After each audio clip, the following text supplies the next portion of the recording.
Yesus namanya. Semuanya boleh angkat tangan. Puji Hosana, puji Hosana. Kami mau memuji Engkau Tuhan. Mulia namanya. Semuanya katakan puji Hosana, puji Hosana, puji Hosana. Mulia namanya. Yang belum angkat tangan muji Dia sekali lagi katakan Hosana, puji Hosana, puji Hosana. Mulia namanya. Puji Hosana, puji Hosana, puji Hosana. Mulia namanya. Mulia namamu Tuhan. Mulia namanya. Sekali lagi kita mau katakan mulia namanya. Kurang keras katakan mulia namanya. Sorak-sorai yang terdahsyat buat Tuhan kita pada pagi hari ini. Dia yang layak dipuji, Dia yang layak kita sembah. Mari Bapak Ibu, Romo, Suster, sebelum kita memulai persekutuan doa kita, dalam keadaan apapun selalu ada jalan keluar. Oleh karena itu Tuhan, kami pagi hari ini mau bersatu hati, memuji dan memuliakan nama-Mu, menyembah Engkau di dalam roh dan kebenaran kami Tuhan Yesus. Jiwa kami sungguh haus Tuhan, jiwa kami sungguh merindukan Engkau, karena Engkaulah penolong kami. Tiada yang seperti-Mu Tuhan. Kami datang, kami mau katakan, jiwa kami haus, jiwa kami rindu akan Engkau.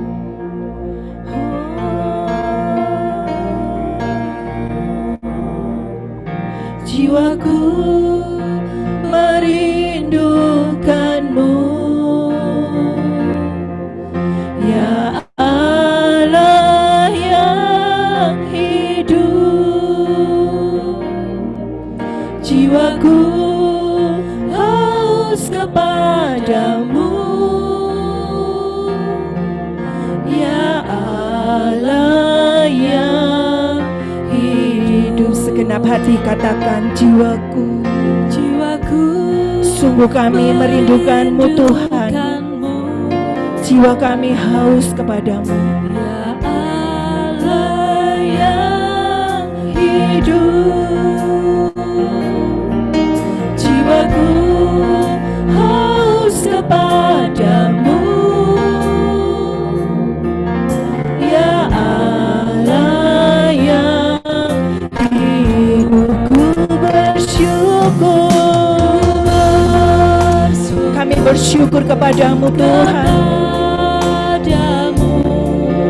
Sumber pengharapanku, Kau penolongku, ya Allahku. Tiada yang seperti-Mu. Dengan segala kerendahan hati kami datang Tuhan kepada-Mu. Kami mau katakan jiwaku merindukan-Mu seperti sungai yang rindu akan air. Ya Allah yang hidup. Jiwaku haus kepada-Mu, ya Allah yang hidup. Ku bersyukur.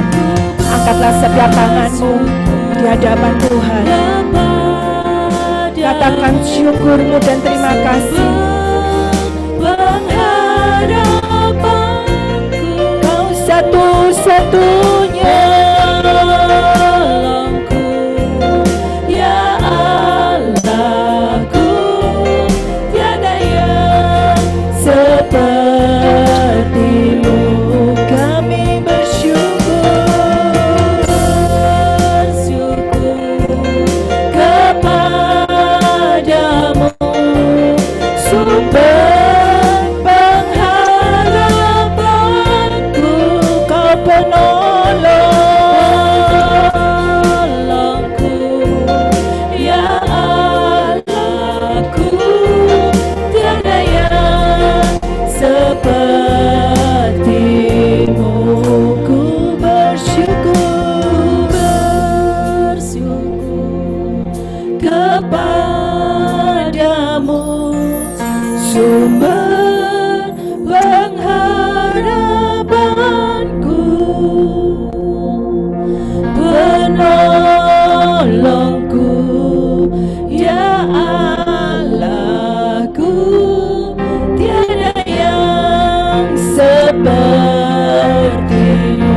mau katakan lebih lagi Tuhan.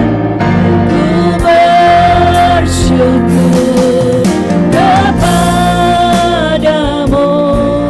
sumber pengharapanku. Benar Tuhan, terima kasih. Tolong setiap kami Tuhan. Aku tiada yang sepertimu, tiada yang sepertimu, tiada yang sepertimu, tiada yang sepertimu. Kami agungkan Engkau, Kau sungguh baik. Terima kasih Tuhan. Katakan terima kasih-Mu. Katakan, Engkau yang sungguh baik di dalam kehidupan kami. Terima kasih Yesus. Terima kasih untuk keluarga. Terima kasih untuk anak-anak kami. Terima kasih untuk cucu kami. Terima kasih untuk setiap berkat-Mu. Terima kasih untuk keluarga yang sudah Engkau berikan. Terima kasih Tuhan Yesus. Oh, thank you Jesus. Thank you Jesus.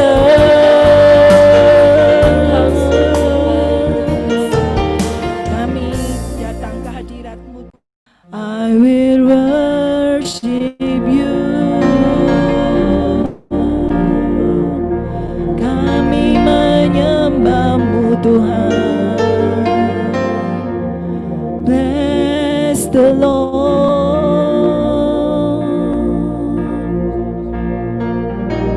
Oh, bless the Lord, oh my soul. Oh my soul, worship His holy name. Sing like never before. Oh my soul, I worship Your holy name. Together, say bless the Lord. Oh my soul, worship His holy name. Sing like never before. Oh my soul, I worship Your holy name. Bless the Lord, bless the Lord. Oh my soul, worship His holy name. Sing like never before. Oh my soul, I worship Your holy name. I worship You. I worship Your holy name. I will worship You. I worship Your holy name. Oh,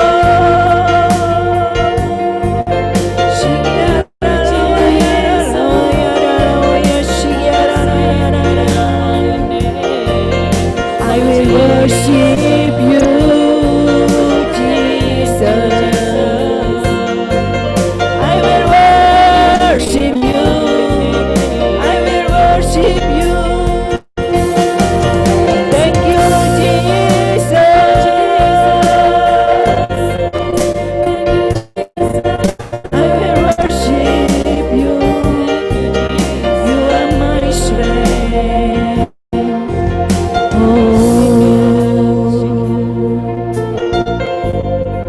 Thank You, Jesus. Dengan apa kami membalas cinta kasih-Mu Tuhan, selain datang kepadamu, memuji, membesarkan nama-Mu dan menyembah Engkau. Terima kasih Tuhan untuk hadirat-Mu. Terima kasih Tuhan untuk lawatan-Mu. Terima kasih Tuhan.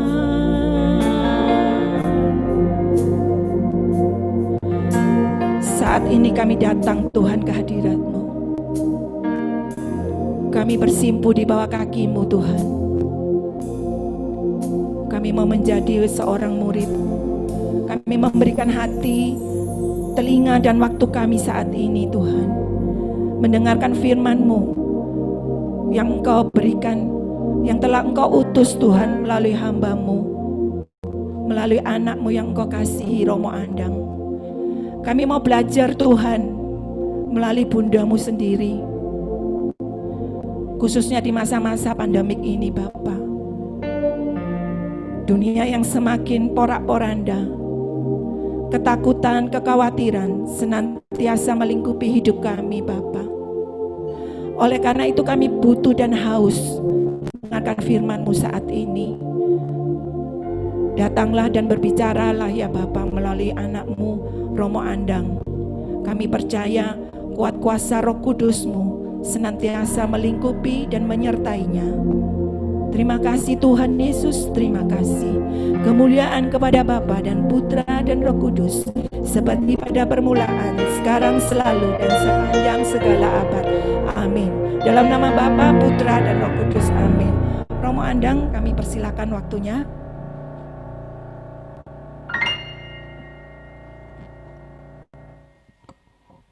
Baik, selamat pagi teman-teman, ibu-ibu, bapak-bapak yang terkasih di dalam Tuhan. Saya Andang Binawan dari Jakarta. Kayaknya yang kedua kali ya. Yang pertama dulu offline beberapa puluh tahun yang lalu, saya lupa. Waktu itu saya masih muda. Sekarang ya masih muda. Baik, pagi ini kita berbicara tentang Maria. Kita berbicara tentang bagaimana menyikapi segala macam masalah hidup terkait dengan pandemi ini, belajar dari Bunda Maria. Maka supaya dalam arti tertentu saya juga bisa membantu Anda share dengan lebih baik, saya ingin dengan tanda petik tayangan-tayangan yang ada di dalam slide yang sudah saya siapkan, maka saya ingin share screen saja, supaya dengan demikian lebih gampang diikuti. Nah, seperti topik kita hari ini adalah bertahan hidup bersama Bunda Maria. Memang dalam hal ini kita belajar banyak dari Bunda Maria. Tadi dikatakan di dalam doa bahwa ya dunia kita tanda petik porak-poranda, dunia kita penuh duka. Apakah Bunda Maria pernah mengalami dunianya porak-poranda, dunianya penuh duka? Pasti kita tahu tentang hal itu. Terutama ketika dia harus menghadapi sebuah realitas, yaitu anak tunggalnya. Coba bayangkan deh, sekarang mari kita bayangkan bagaimana seorang ibu tunggal, single mother, kan kita tahu bagaimana Santo Yusuf sudah wafat jauh hari sebelumnya, jauh tahun sebelumnya, dan seorang Maria mempunyai anak tunggal namanya Yesus. Ganteng, dipuja-puja banyak orang, tetapi kemudian justru ditangkap, disiksa, disalib, dan wafat. Apakah ini bukan dunia yang runtuh? Bukan dunia yang porak-poranda di dalam hidup Maria? Dari kacamata manusia tentunya iya. Tetapi kita tahu bagaimana Bunda Maria bertahan. Nah, disitulah. Di mana sih kuncinya bagaimana Bunda Maria bertahan? Sebenarnya banyak sekali yang kita bisa ambil dari kitab suci, tetapi saya ingin membacakan satu teks pendek sekali dari Injil Lukas bab 11 ayat 27 sampai 28. Sebuah teks yang bagi saya sangat menarik, meskipun sangat pendek. Dikatakan begini, ketika Yesus masih berbicara, berserulah seorang perempuan dari antara orang banyak dan berkata kepadanya, "Berbahagialah ibu yang telah mengandung engkau dan susu yang telah menyusui engkau." Tetapi Yesus maksudnya berkata, "Yang berbahagia ialah mereka yang mendengarkan firman Allah dan yang memeliharanya. Nah, ada dua hal sebelum saya lanjut terkait dengan hal ini. Mari kita bayangkan bagaimana, gampangnya begini. Ada seorang ibu, anaknya menjadi influencer atau YouTuber yang banyak sekali followernya. Kaya, ganteng, dipuja-puja banyak orang. Tentunya kita sebagai teman, sebagai saudara, wah, tentu kamu bahagia banget dong anakmu jadi begitu terkenal, begitu dipuja banyak orang, kaya lagi. Kan influencer atau YouTuber itu kan duitnya banyak, kalau followernya banyak. Tetapi Yesus berkata, yang berbahagia ialah mereka yang mendengarkan firman Allah dan yang memeliharanya. Jadi dengan kata lain, bukan yang mengandung dan menyusui, yang menjadi ibu biologis, tetapi dia mengatakan, yang berbahagia ialah yang mendengarkan firman Allah dan yang memeliharanya. Jadi dengan kata lain, yang pertama Yesus mau mengatakan bahwa berbeda dengan penilaian manusia, maka hidup yang berbahagia dari kacamata Allah itu adalah melaksanakan kehendak Allah. Bukan sekedar melahirkan seorang anak yang top, anak yang luar biasa, anak yang terkenal, tetapi yang melaksanakan kehendak Allah. Catatan kedua, kadang-kadang ada yang orang menafsirkan ini, tapi tentunya mereka yang tidak terlalu menghargai Maria. Menafsirkan ini seolah-olah mengatakan, lah kan, Yesus kan tidak mengatakan bahwa Maria itu pantas dipuji, Maria itu pantas dihormati, karena Yesus mengatakan bahwa yang berbahagialah yang mendengarkan firman Allah dan memeliharanya. Ya, itu terserahlah mereka. Tetapi bagi kita, bagi orang Katolik, justru kata-kata Yesus ini menggarisbawahi betapa Maria itu layak dihormati dan diteladani. Karena sebenarnya Yesus mau mengatakan bahwa itulah Maria. Jadi kebahagiaan Maria bukan karena dia melahirkan, menyusui secara biologis seorang Yesus, tetapi karena dia mengikuti jalan Yesus. Itu yang sebenarnya mau dikatakan. Nah, kalau tadi saya menyinggung bagaimana kadang-kadang ada orang yang mengatakan Kristiani tetapi tidak menghormati Maria, ya sudah, itu tafsiran lain. Tetapi bagi saya aneh, karena Maria itu di dalam kitab suci sangat dijunjung tinggi. Coba lihat, mari kita lihat beberapa ayat yang lain. Ayat yang agak mirip ada di dalam Injil Matius. Ketika dikatakan, sama, ibuku dan saudara-saudaraku adalah yang melakukan kehendak Bapakku di surga. Kan sebenarnya kurang lebih mirip. Yang berbahagia melaksanakan kehendak firman Tuhan, dan sekarang yang disebut ibuku dan saudara-saudaraku yang melaksanakan kehendak Bapa. Apakah Maria tidak melaksanakan kehendak Bapa? Nah, itu masalahnya. Kalau orang tidak menghormati Maria, tidak meneladan Maria, mungkin menafsirkan kata-kata ini seolah-olah tidak berlaku untuk Maria, padahal Yesus sungguh menjunjung tinggi Maria justru dengan kata-kata itu. Bukankah di tempat lain Yesus juga mengatakan ketika sebelum disalib, mengatakan kepada Yohanes, dialah ibumu. Begitu bukan? Jadi dengan kata lain, Yesus itu juga sangat menghormati Maria dan sangat dalam arti tertentu mengapresiasi jalan hidup yang ditempuh Maria. Disinilah saya ingin mengajak mendalami ini, karena bagaimanapun hal ini tentu saja sesuai dengan apa yang dikatakan Tuhan, bukan? Melaksanakan kehendak Tuhan, melaksanakan kehendak Bapa, itu menjadi sesuatu kunci di dalam hidup beriman. Dikatakan di dalam Matius bab 7 ayat 21-29. Bukan setiap orang yang berseru kepadaku, Tuhan, Tuhan, akan masuk dalam kerajaan surga. Melainkan dia yang melakukan kehendak Bapakku yang di surga. Selanjutnya, setiap orang yang mendengar perkataanku ini dan melakukannya, ia sama dengan orang yang bijaksana yang mendirikan rumahnya di atas batu. Mendirikan rumah di atas batu adalah kekokohan hidup.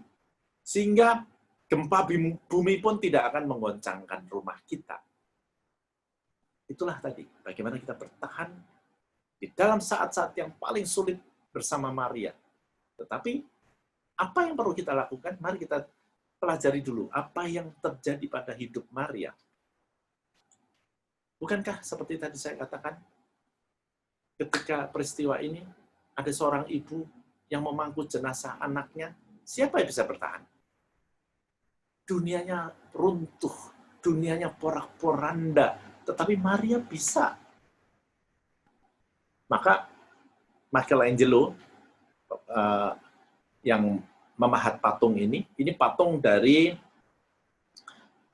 batu pualam, batu marmer utuh yang kemudian dipahat dengan sangat canggih oleh Michelangelo pada akhir abad ke-15.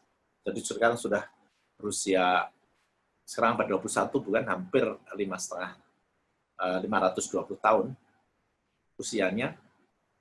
Michelangelo melukiskan gambar atau wajah Maria adalah wajah Maria yang muda, Maria yang kuat, bukan Maria yang renta, bukan Maria yang keriput, bukan Maria yang lemah, tapi Maria yang kuat. Betul, dia sedih. Siapa sih yang nggak sedih? Tetapi hatinya kuat. Itu yang digambarkan oleh Michelangelo dengan wajah Maria yang begitu muda. Maria yang berusia muda. Dibanding Yesus yang umur 33. Nah, ini di sini kita melihat hal itu. Mohon maaf, Ibu Bapak, ini kayaknya ada intruder yang masuk sehingga mencoret-coret presentasi saya. Ya sudah, kita teruskan saja, nggak apa-apa. Semoga si intruder dengan mendengar ini menjadi bertobat. Oke, saya lanjutkan. Apa yang dikatakan oleh Yesus tentang Maria, sudah saya katakan bahwa itu juga ada di dalam bagaimana Yesus mengajak kita semua. Dia sendiri menerapkan, bukan? Yesus sendiri mengatakan, makananku ialah melakukan kehendak Dia yang mengutus aku dan menyelesaikan pekerjaannya. Lihatlah, makananku. Jadi makanan itu sesuatu yang memberikannya hidup. Apa yang membuat Yesus hidup? Melakukan kehendak Dia, melakukan kehendak Bapa. Itu yang terjadi pada Yesus. Bukankah di dalam ayat-ayat yang lain juga sama, bukan?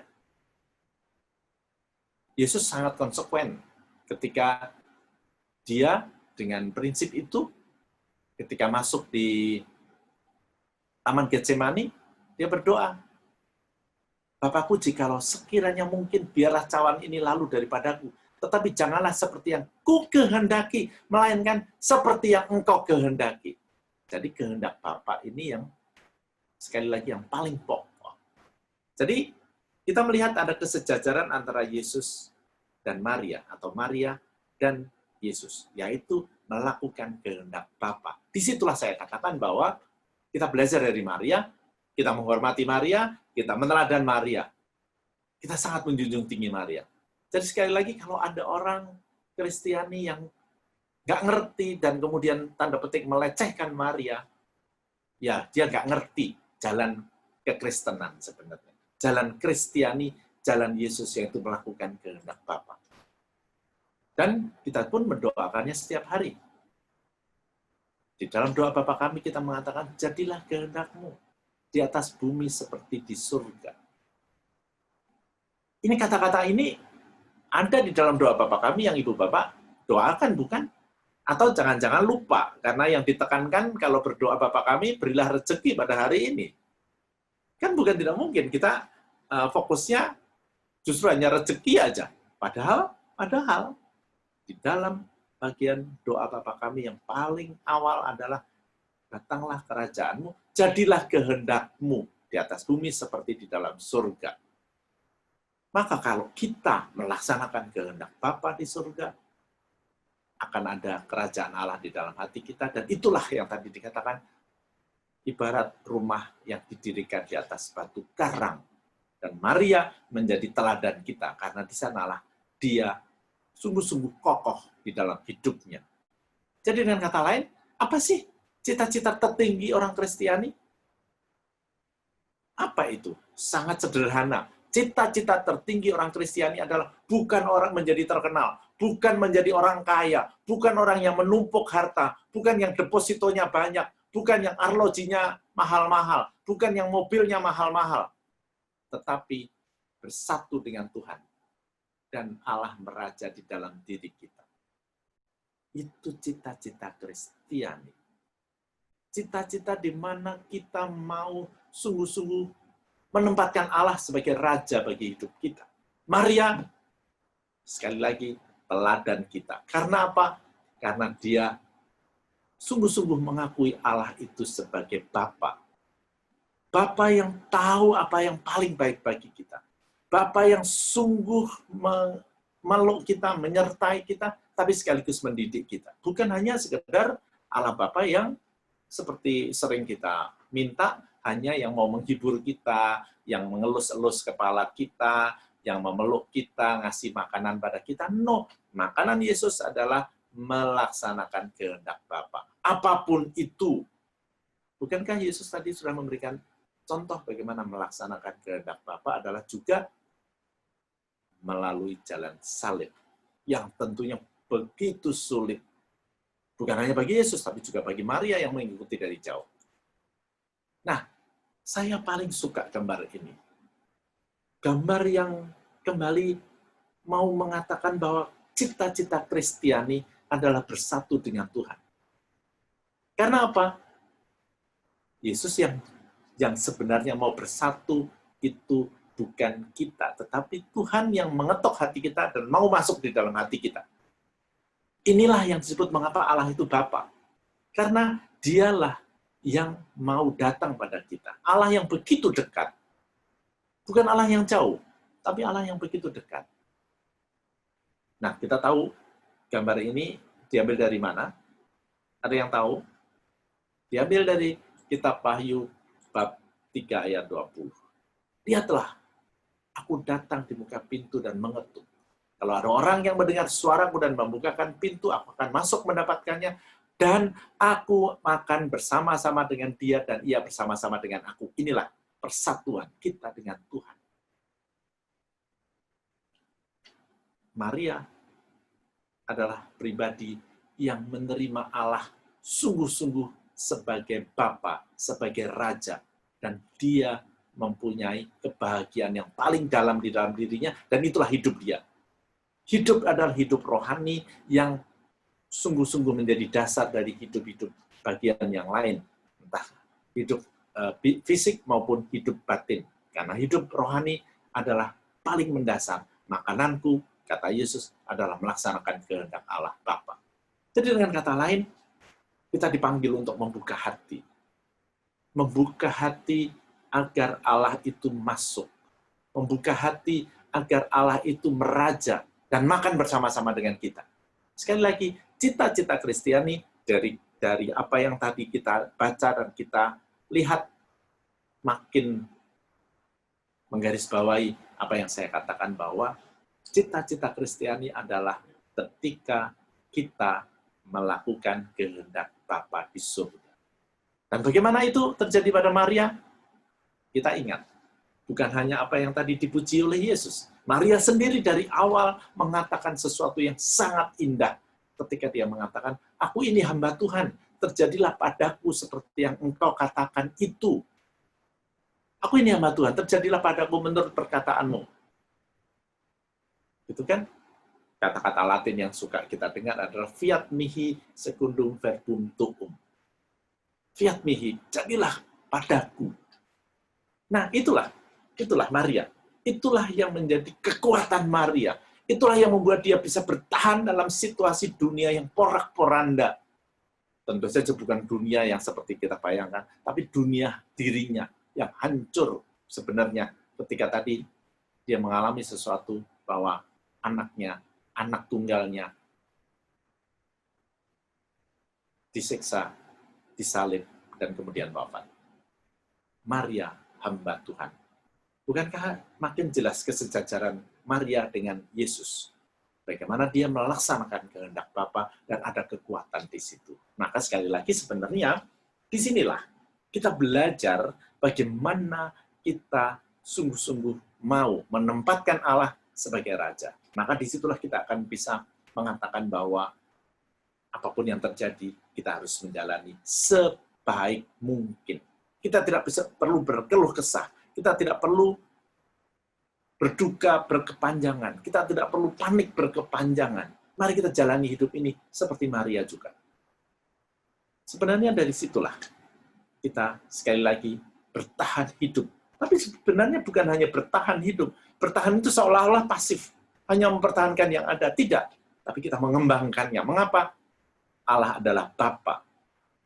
Bapa adalah Bapa yang saya pernah menampilkan juga bahwa Allah itu Bapa sebagai Bapa yang mendidik kita. Nanti akan saya singgung.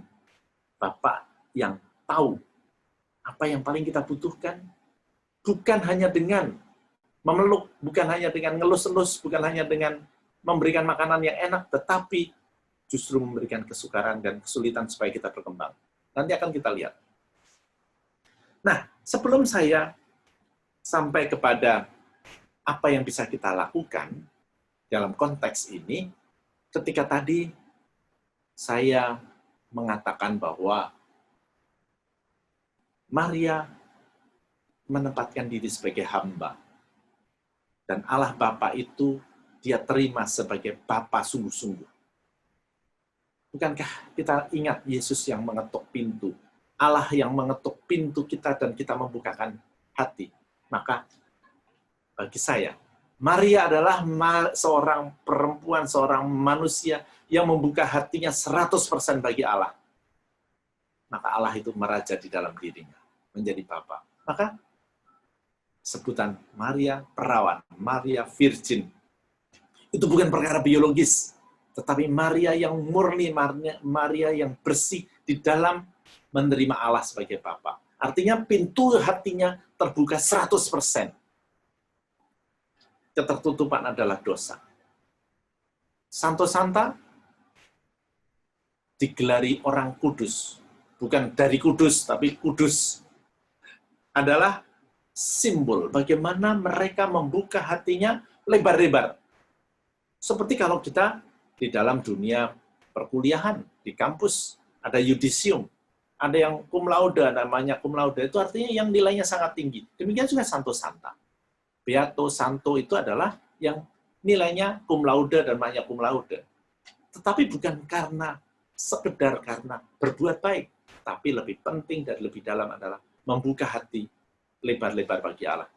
Maria membuka hati lebih daripada sekedar 80%, bukan lebih dari 100%, bahkan 100%. Itulah sebabnya mengapa Maria disebut virgin. Jadi dengan kata lain, yang bisa kita lakukan sekarang ini adalah meneladan Maria dengan membuka hati, dengan membuka pikiran kita supaya Allah itu meraja dan masuk di dalam diri kita. Maka itulah langkah yang ingin saya tawarkan. Kita memperdalam makna doa rosario yang kita lakukan. Kita di dalam bulan Oktober diajak berdoa rosario. Karena kita tahu 13 Oktober adalah salah satu peringatan di bagaimana Maria menampakkan diri di Fatima dan mengajak kita berdoa rosario. Tapi coba perhatikan, sekarang saya ingin mengajak melihat apa sih yang terjadi atau apa yang kita lakukan kalau kita berdoa rosario. Coba kita ingat perasaan apa yang kemudian muncul setelah doa rosario selesai. Ibu Bapak ingat dong, doa rosario itu berapa Salam Maria? 53 Salam Maria, betul. Nah, begitu doa rosario Salam Maria 53 kali Salam Maria, lalu doa Fatima, lalu tanda salib, perasaannya apa? Tidak sedikit, semoga Bapak Ibu tidak sedikit yang kemudian, sudah selesai. Kata, sudah selesai, sebenarnya sebuah indikasi bahwa kita melakukan doa itu satu, karena kewajiban, atau karena kita mempunyai persepsi bahwa kalau kita sudah tanda petik membayar 53 Salam Maria, maka nanti seperti jual beli di aplikasi, maka kita akan mendapatkan apa yang kita minta. Nanti dulu, bukan itu doa rosario. Doa rosario adalah doa di mana kita berdoa bersama Maria dan seperti Maria. Mengapa seperti Maria? Sudah saya katakan, seperti Maria berarti kita berdoa berarti membuka hati kita pada Allah yang kita sebut Bapa, dan di sanalah kita menerima kehendak Bapa yang kemudian kita laksanakan. Dan bersama Maria, karena kita tahu Bunda Maria masih menyertai dan mendoakan kita. Jadi, itulah yang terjadi. Doa rosario seharusnya adalah doa di mana ketika kita mendaraskan Salam Maria, akan ada ketenangan yang muncul di dalam diri kita. Kita menjadi lebih hening, lalu bisa mendengarkan ketukan Tuhan yang ada di pintu hati kita. Itu doa rosario sebenarnya. Jadi bukan hanya soal jumlah, lalu kemudian kita tanda petik berdagang dengan Tuhan. No, Tuhan itu bukan pedagang, Tuhan itu bukan bisnismen, Tuhan itu Bapa. Jadi dia mau masuk kok. Rosario adalah jalan, cara bagaimana kita sekarang ini, apalagi dalam situasi pandemi kan banyak sekali rosario. Kita dulu pernah doa rosario Laudato Si, ada yang kemudian selama berkali-kali doa rosario Corona dan segala macam. Nah, di situ saya ingat bahwa salah satu doa yang sering kita doakan kalau berdoa rosario apa? Minta supaya pandemi ini segera berlalu. Yes. Tidak salah sih.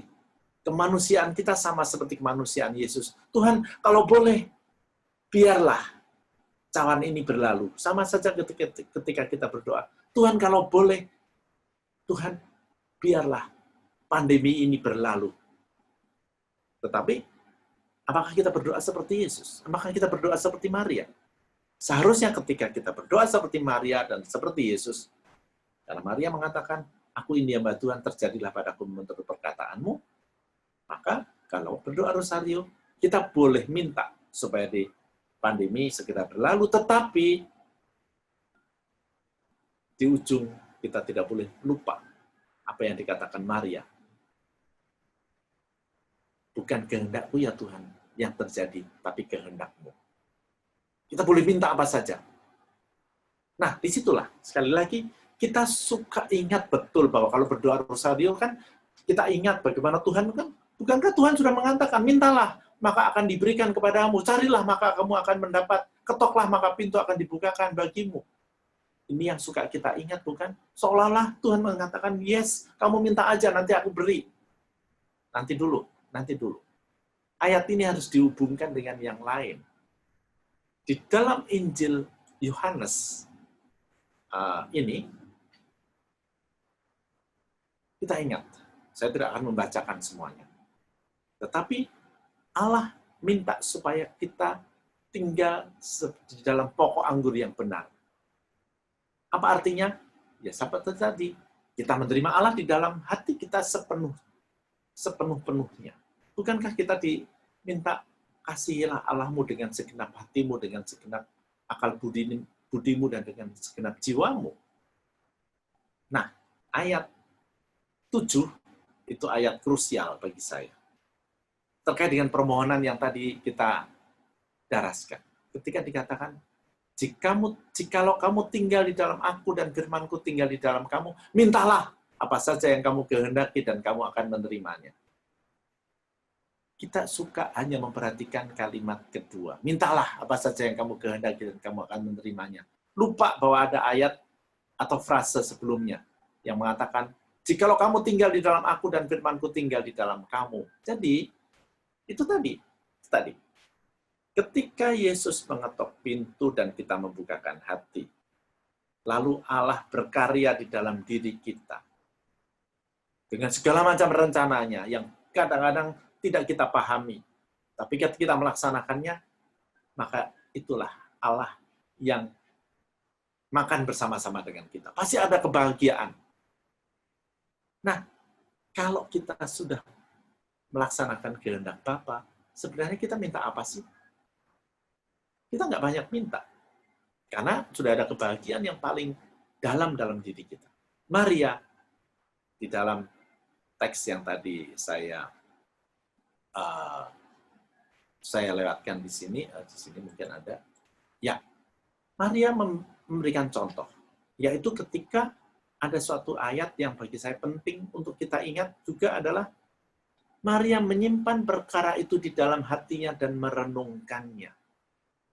Jadi dengan kata lain, Maria itu mau sungguh-sungguh mendengarkan kehendak Allah. Jadi dengan kata lain, Ibu Bapak, Saudara terkasih, kita mau meneladan Maria dalam konteks sekarang pandemi dan Rosario ini dengan mendengarkan firman Allah, mendengarkan Tuhan yang ada dalam diri kita. Dan jangan lupa bahwa firman Allah tidak hanya yang ada di dalam Alkitab, tapi juga firman Allah yang kita dengar melalui alam ini, melalui saudara-saudara kita, yang perlu kita renungkan. Maka di dalam doa kita, marilah kita berdoa seperti Maria, merenungkan di dalam hatinya. Lalu kita mencoba memahami apa itu kehendak Allah. Disitulah pandemi akan kita sikapi dengan baik. Karena kalau tidak, kita lalu bertanya-tanya terus. Pandemi ini apa sih? Pandemi ini apakah hukuman Tuhan? Bagi saya sangat sederhana. Kalau Allah kita imani sebagai Allah Bapa kita, apakah Allah itu mau menghukum kita? Menghukum tentunya bukan sekedar menghukum, tapi untuk mendidik kita. Disitulah saya ingin mengajak melihat bahwa sikap Maria itu menjadi teladan kita. Caranya bagaimana? Kita berdoa rosario. Dan yang kedua, caranya untuk belajar dari Maria adalah melihat bahwa Allah berkarya juga di dalam kesulitan-kesulitan kita. Dalam pandemi ini, Bapak Paus pernah ditanya oleh seorang wartawan. Apa kata Paus terkait dengan pandemi? Agak sulit diterjemahkan di dalam bahasa Indonesia. Tapi bahasa Inggrisnya kira-kira begini. Coronavirus pandemic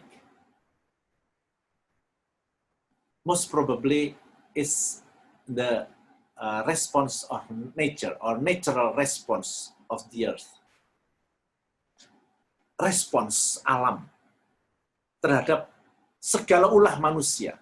Respons itu kan bukan sekedar jawaban, tapi juga bukan hukuman, tapi respons itu sesuatu yang kemudian membalik pada kita. Tapi bukan soal hukuman, tapi bagaimana kemudian itu menjadi sesuatu yang perlu dipelajari oleh manusia. Kacamata positif tadi mau mengingatkan bahwa manusia perlu belajar banyak dari segala macam yang pernah dia lakukan. Bukan alam balas dendam, tidak.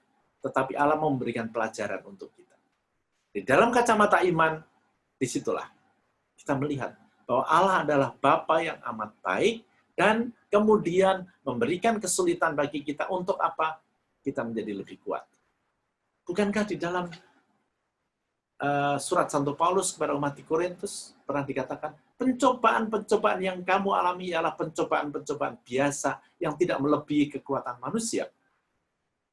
Sebab Allah setia dan karena itu Ia tidak akan membiarkan kamu dicobai melampaui kekuatanmu. Pada waktu kamu dicobai, Ia akan memberikan kepadamu jalan keluar sehingga kamu dapat menanggungnya. Dan itu menjadi bagi saya sangat relevan. Coba kita sekarang bisa persekutuan doa dengan Zoom. Dengan kata lain, ibadah kita pun bisa dengan Zoom.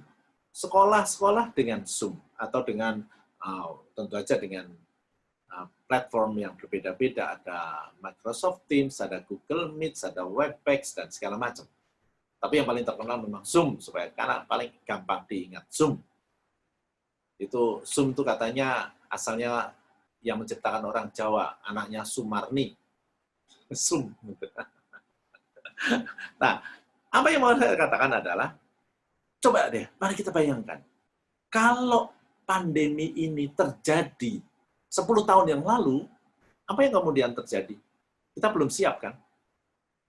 Menurut saya, ketika kita itu dengan segala macam sarana prasarana ternyata sudah cukup maju, Allah memberikan pencobaan. Dan dengan demikian kita cukup kuat, bukan? Kita nggak bosan di rumah karena ada Netflix, kita ada Instagram, ada YouTube. Kita kuliah masih bisa pakai online, atau belajar juga online. PD mau ketemu teman-teman juga masih bisa. Mau pesan makanan juga bisa. Zaman dulu, kalau 10 tahun yang lalu ketika ini semua belum ada, wah pasti berat sekali, pasti berat sekali. Tapi Tuhan tahu. Nah, disitulah saya katakan bahwa, ya, kita tidak perlu terlalu panik dengan ini. Ini adalah bagaimana Tuhan mendidik kita, Tuhan mau menguatkan kita dengan sesuatu yang memang tidak enak. Oh, namanya ujian kok enak? Nggak ada. Kita diajak naik kelas juga di dalam konteks iman dengan ujian ini. Bukankah tadi kita ingat bahwa Yesus mengetuk pintu itu ada atau Tuhan mengetuk pintu itu ada di dalam kitab Wahyu bab 3 ayat 20. Ayat sebelumnya mengatakan apa? Barang siapa ku kasih, ia ku tegur dan ku hajar, sebab itu relakanlah hatimu dan bertobatlah. Nah, lihatlah ayat 19. Barang siapa ku kasihi. Jadi dengan kata lain, justru Tuhan itu mengasihi manusia. Makanya kita ditegur dan dihajar. Karena Allah itu Bapa. Allah itu sebagai Bapa tentu ingin mendidik anak-anaknya menjadi lebih kuat. Tidak dengan sekedar kata-kata pujian, tetapi juga kadang-kadang kritik. Tidak hanya dengan mengelus-elus, tapi kadang-kadang juga kita tahu bukan orang Jawa, diteot, itu kan. Saya nggak tahu diteot itu bahasa Indonesianya apa, apalagi bahasa Inggrisnya. Kalau diteot itu bahasa Indonesianya kan dicubit, padahal dicubit itu bagi kita kan dijiwit. Kan? Orang Surabaya pasti diteot atau dijewer, itu kan tahu. Nah, sama. Allah itu dalam arti tertentu selalu mempunyai rencana baik untuk kita. Karena Allah adalah Bapa. Maka dengan kata lain, yang pertama sekali lagi adalah kita menghargai Maria, belajar dari Maria, memperdalamnya dengan doa rosario yang benar. Jadi bukan hanya berdoa rosario itu berdagang dengan Tuhan, tetapi yang kedua, menyikapi pandemi ini secara positif, di mana Allah mendidik kita. Allah itu mengasihi kita, makanya kita ditegur dan dihajar. Ini pandemi. Nah, di situ saya menawarkan satu hal lagi yang menjadi favorit saya adalah bahwa Tuhan itu sebagai tukang kebun kita. Tukang kebun itu apa sih? Apakah pernah melihat gambar Yesus bawa cangkul? Hampir nggak ada, karena di dunia ini hanya ada 2 gereja yang mempunyai gambar Yesus bawa cangkul. Mengapa Yesus bawa cangkul? Di sini tidak saya masukkan di dalam slide, tetapi kita ingat bukan? Di dalam perumpamaan Matius 13, ada pemilik kebun yang datang ke kebun, lalu melihat pohon yang tidak berbuah. Dia mengatakan apa kepada tukang kebun? Tebang aja, bakar. Tapi tukang kebun mengatakan, lihat di Lukas 13 ayat 8, Tuhan, kalau boleh, beri kesempatan saya setahun lagi saja. Aku akan mencangkul dan memupuknya. Siapa tahu tahun depan dia berbuah. Kalau tidak, bakar, tebang dan bakarlah. Beri kesempatan 1 tahun lagi saja. Itu tadi kita diberi kesempatan untuk bertobat, tapi sekaligus Yesus mau mencangkul kita dan memupuk kita supaya kita berbuah. Tuhan itu mencangkul kita. Dicangkul itu nggak enak. Dicangkul itu sakit. Dicangkul itu pedih. Demikian juga di dalam situasi pandemi ini, banyak yang pedih. Ada yang di PHK. Ada yang susah mencari nafkah atau makanan sehari-hari. Bosan di rumah. Berantem dengan anak istri suami. Tetapi Yesus sedang mencangkul kita. Supaya apa? kita tumbuh dan berbuah. Maka kembali, sikap positif itu ada di dalam cara pandang Maria yang perlu kita pelajari supaya kita bisa bukan hanya bertahan hidup, tapi hidup menjadi lebih berkualitas, menjadi naik kelas. Bukankah saya pernah mengatakan juga bahwa tadi juga sudah saya katakan, bagaimana mungkin kita naik kelas kalau tidak ada ujian? Sebenarnya juga bukan soal ujian, bukan soal naik kelasnya, tapi cita-cita kita, kalau kita sekolah kan kita belajar. Apa sih yang membuat kita belajar? Sederhana. Karena ada ulangan, ada PR, ada ujian. Coba kalau nggak ada PR, nggak ada ujian, nggak ada ulangan, kita belajar apa enggak? Sebagian besar, 99,9 orang, kalau tidak ada ujian, tidak ada PR, nggak belajar. Demikian juga hidup kita tidak akan sungguh kuat kalau tidak pernah mendapatkan kesulitan. Saya paling suka kata-kata yang mengatakan begini, what doesn't kill you makes you stronger. Itu kan? Apa yang tidak membuat kamu mati sebenarnya menguatkan kamu. Atau juga ada sebuah kalimat yang sangat bagus lain. School give us a test. Give us a lesson than a test. School. Jadi kita diberi pelajaran baru ujian. But life give us a test than lesson. Jadi dalam hidup kita suka mendapatkan tanda petik pencobaan, baru belajar dari sana. Disitulah. Bagaimana kita belajar dengan baik dari kesulitan ini dengan juga berdoa. Kita bertanya kepada Tuhan, apa kehendakmu? Seperti Maria juga selalu mengatakan, Maria merenungkan perkara di dalam hati, menyimpan perkara di dalam hatinya dan merenungkannya. Itulah tadi, mendiskusikan dengan Tuhan supaya kita tahu apa yang terjadi, makna dari yang terjadi di dunia ini. Karena hidup kita pada dasarnya adalah seperti juga tanaman yang harus dicangkul. Tanaman tidak hanya dipupuk, tidak hanya disiram, tapi juga digemburkan tanahnya. Dan itulah supaya kita berbuah banyak. Kita harus membuka hati kita pada Tuhan, diberi kesempatan untuk menggemburkan tanah kita. Hanya dengan itulah iman kita. Keyakinan bahwa Allah adalah Allah sebagai Bapa, seperti juga iman Maria. Maka Maria disebut Ibu Bunda Beriman, akan mengubah banyak hal di dalam hidup kita. Yang dulu kita anggap seolah-olah hukuman, tidak. Semua dalam rencana Tuhan. Yang dulu kita anggap kekecewaan harus kita singkirkan, tidak, kita harus memeluknya. Demikian juga, sakit hati, luka batin, itu sebenarnya sederhana kok. Sakit hati dan luka batin itu adalah peristiwa-peristiwa yang ingin kita singkirkan dari hidup kita. Tetapi kalau kita melihat itu sebagai cara Tuhan mendidik, seperti Maria yang dilukai, yang besar tentunya adalah ketika dia harus menghadapi dan memangku Yesus yang wafat. Tapi sebelumnya bukankah Yesus pernah hilang pada umur 12 tahun? Itu saya kira adalah bagaimana juga Maria dipersiapkan Tuhan dengan seperti dikatakan oleh Simeon, sebilah pedang akan melukai hatimu. Tetapi pedang itu yang melukai hati, bukan yang membunuh, tetapi yang menguatkan, yang selalu membuat kita naik kelas di hadapan Tuhan. Maka saya teringat terakhir, Maria sekali lagi memberikan teladan pada kita. Tapi ada satu ayat yang bagi saya juga menarik, terkait dengan iman. Sesungguhnya, sekiranya kamu mempunyai iman sebesar biji sesawi saja, kamu dapat berkata kepada gunung ini, pindah dari tempat ini ke sana, maka gunung ini akan pindah, dan tak akan ada yang mustahil bagimu. Kalau kita mengikuti jalan iman Maria, maka kita tidak bisa mengatakan lagi, Tuhan, biarlah pandemi ini berlalu, aku punya iman, lalu pandemi akan hilang. Virus-virus corona akan hilang dari rumahku. Tidak, bukan itu maksud Tuhan, mempunyai iman. Iman adalah percaya bahwa Allah adalah Bapa. Percaya bahwa Bapa itu sungguh amat baik, rencana-rencananya baik. Dan baik itu termasuk dalam hal-hal yang tidak kita inginkan, hal-hal yang menyulitkan kita.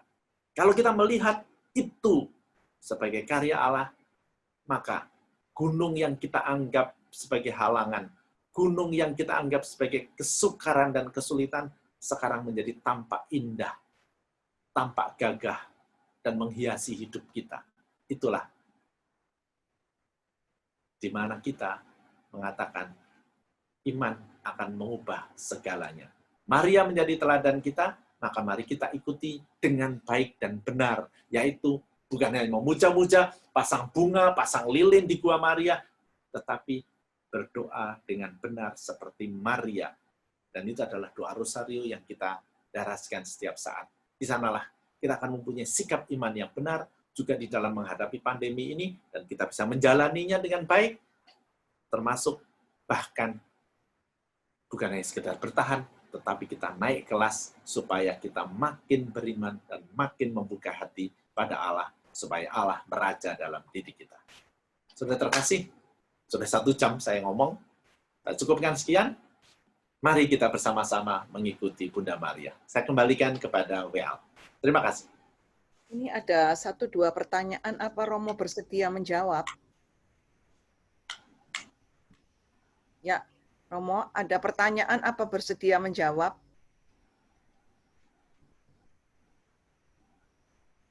Romo, ini ada pertanyaan, apa bersedia menjawab? Boleh. Ini ada pertanyaan dari Nino. Dia mengatakan perayaan Ekaristi dan persekutuan bisa melalui Zoom. Bagaimana cara alternatif untuk mendapatkan sakramen rekonsiliasi bagi yang berusia di atas 60 tahun dan belum boleh hadir di gereja? Ya, baik. Sakramen rekonsiliasi itu mempunyai kerahasiaan yang sangat besar. Jadi kalau melalui Zoom, melalui WhatsApp call, melalui Skype, kita mesti... Tolong, Kak. Halo. Kita khawatir bahwa nanti bocor, ya kan? Sehingga kerahasiaan itu menjadi tidak terjamin. Bukankah sebenarnya kalau kita misalnya Zoom atau video call melalui WhatsApp itu kan sebenarnya data itu tersimpan di sana. Jadi untuk sementara ini tidak. Jadi kalau toh ternyata yang sudah di atas 60 tahun ingin mengaku dosa, coba nanti artinya gini saja, silahkan telepon Romo, katakan di dalam hati Anda masing-masing, dan minta ampun pada Tuhan dengan sesungguhnya, dan nanti kita akan dalam arti tertentu berdoa bersama supaya mendapatkan pengampunan. Karena sementara ini, pengakuan dosa atau sakramen pengampunan dosa itu masih harus sungguh bertatap secara fisik, bertemu dan bertatap berjumpa secara fisik muka dengan muka.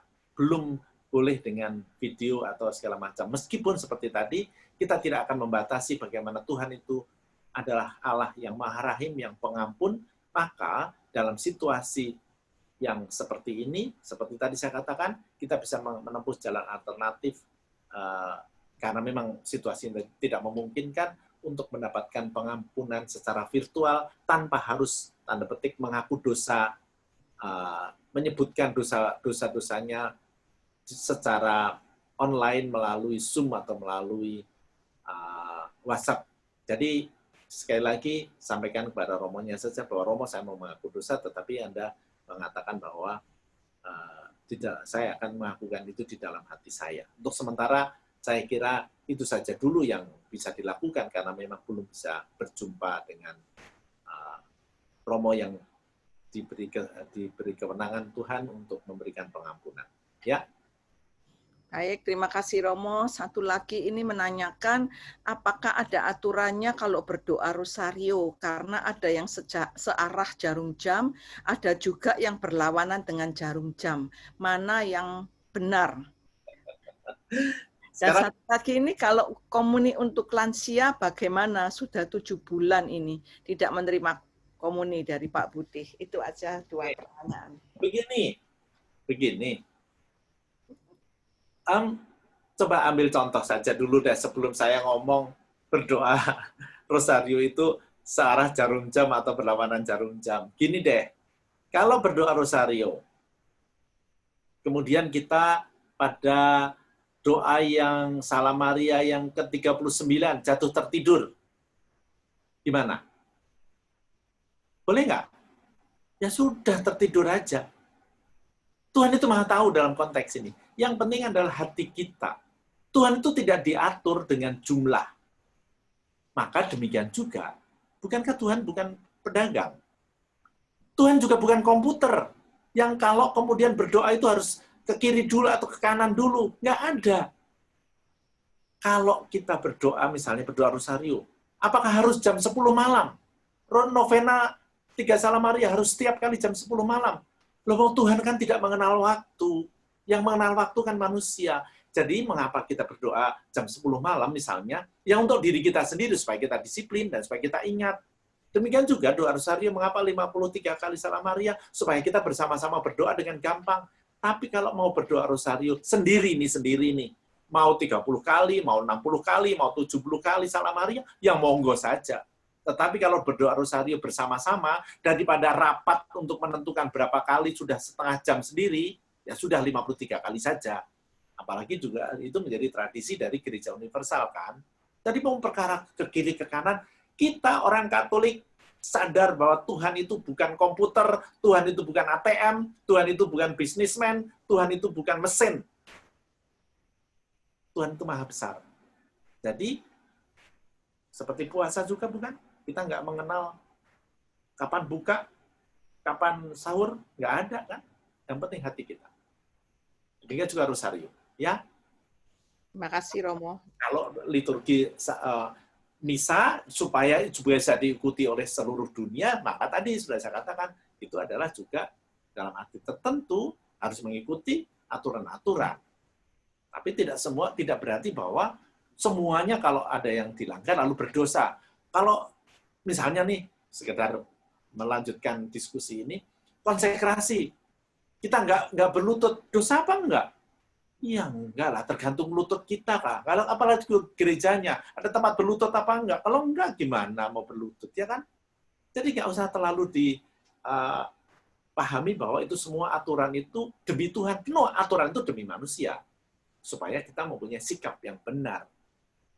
Ya, itu satu. Tapi kemudian, penerimaan sakramen ini untuk yang lansia, saya tidak tahu bagaimana di Surabaya. Karena apakah sudah offline atau belum. Kalau di Jakarta kan ada beberapa paroki yang sudah offline. Dan memang sementara untuk tidak boleh untuk yang di atas 60 tahun. Ya sudah, yang di atas 60 tahun pakai komuni batin. Kita sudah, setidak-tidaknya Bapak Uskup kami di Jakarta selalu menegaskan bahwa komuni batin dalam situasi abnormal ini adalah sungguh-sungguh Tuhan datang pada kita. Bahwa nanti di dalam situasi normal kita kembali ke gereja dan menerima tubuh dan darah Kristus, ya itu tentunya idealnya. Tapi dalam situasi darurat, ya kita darurat lah. Dan Tuhan sekali lagi, jangan mengecilkan Tuhan hanya dengan sekedar apa yang diatur-atur oleh kita. Tuhan itu maha besar. Kita yakini semuanya. Gitu. Amin. Terima kasih Romo Andang yang sudah memberikan waktunya untuk Zoom Pindoman Bunda Kudus ini. Dan tadi yang seperti dikatakan bahwa kita akan bertahan di dalam masa coronavirus ini, zaman pandemi ini bersama dengan Bunda Maria, karena kita percaya bahwa Tuhan itu adalah baik. Dan dengan adanya masalah-masalah di dalam masa pandemi ini, kita ibaratnya yang lagi ujian ya, sehingga kalau kita bisa bertahan, kita akan memperoleh kemenangan, dan kita percaya bahwa Tuhan tidak akan mencobai kita melebihi dari kekuatan kita. Oleh sebab itu kita mau buka hati kita, supaya Kristus masuk dalam hati kita, sehingga apa yang kita minta kepada Bapa akan diberikan, karena janji Tuhan, jika Yesus dalam aku dan aku dalam Yesus, maka Tuhan akan memberikan apa yang kita minta. Garis besarnya adalah sedemikian, dan terima kasih sekali lagi untuk teman-teman Bunda Kudus semuanya, dan juga umat dari partisipan Zoom Bunda Kudus ini. Untuk Selasa yang akan datang, kita akan dilayani oleh Pater Robi Wawor OFM dengan tema sudah jatuh tertimpa tangga dan bagaimana pergumulan kita untuk meraih kemenangan. Biarlah ini semuanya menjadi berkat untuk Anda semuanya, dan Zoom akan dibuka pada pukul 9.30 seperti biasa dan akan dimulai jam 10 pagi. Dan karena pelayanan ini adalah pelayanan, oh ya, juga untuk kursus Alkitab Dei Verbum pada tanggal 15 akan dilayani oleh Bapak Paskalis Edwin, ya, dengan metode sharing kitab suci dalam kelompok dengan tips pemandu. Dan Bapak Ibu yang terkasih, bagi Anda yang ingin memberikan persembahan kasih bisa disalurkan melalui rekening BCA 0885446456 atas nama Ibu Jo Aida Indrawati atau Agnes Rosalina. Terima kasih untuk host, co-host, dan semua yang bertugas, untuk Lina yang telah memberikan pujiannya bersama dengan timnya, dan untuk semua yang sudah hadir dalam Zoom Bunda Kudus ini. Tuhan memberkati. Kami persilakan Lina untuk membawakan pujian penutup, dan nanti Romo mohon diberikan berkat bagi kami semuanya. Terima kasih. Ya, Bapak Ibu, kita lanjutkan kembali dengan mengakhiri daripada persekutuan doa ini. Setelah firman yang boleh kita terima dari Romo Andang, belajar dari bertahan daripada Bunda Maria, tidak hanya bertahan, tetapi kita boleh terus maju menjadi berkat bagi sesama. Oleh karena itu, mari Bapak Ibu, kita sama-sama mau menyanyikan lagu Bunda Penolong Abadi.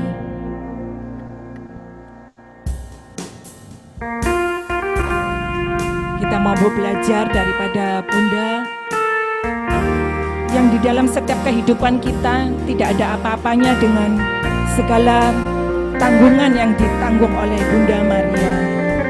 Mari sama-sama ibu-ibu kita nyanyikan. Ada wajah-Mu yang suci,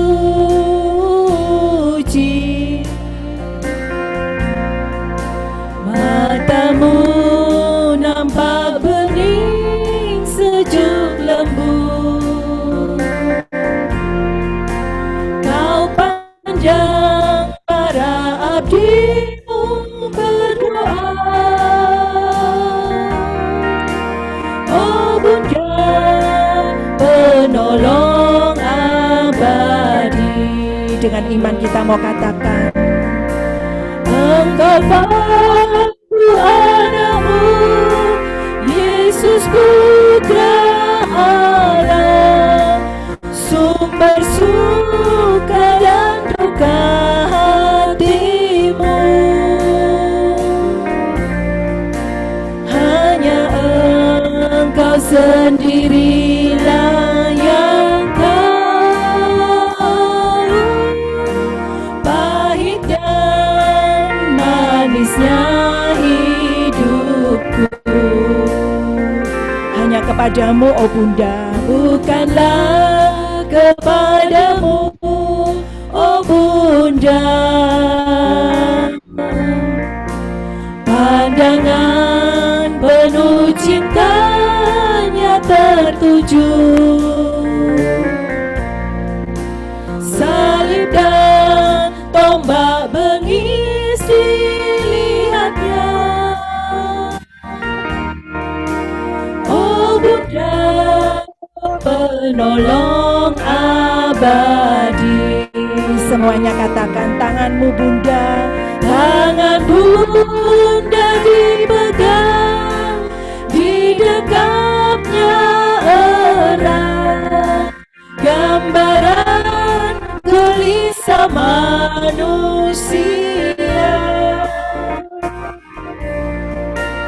bagaikan yang sengsara mau siksa salah manusia. Oh Bunda penolong abadi. Oh Bunda penolong abadi. Sekali lagi kita mau katakan, oh Bunda penolong abadi. mohon berkat dari Romo.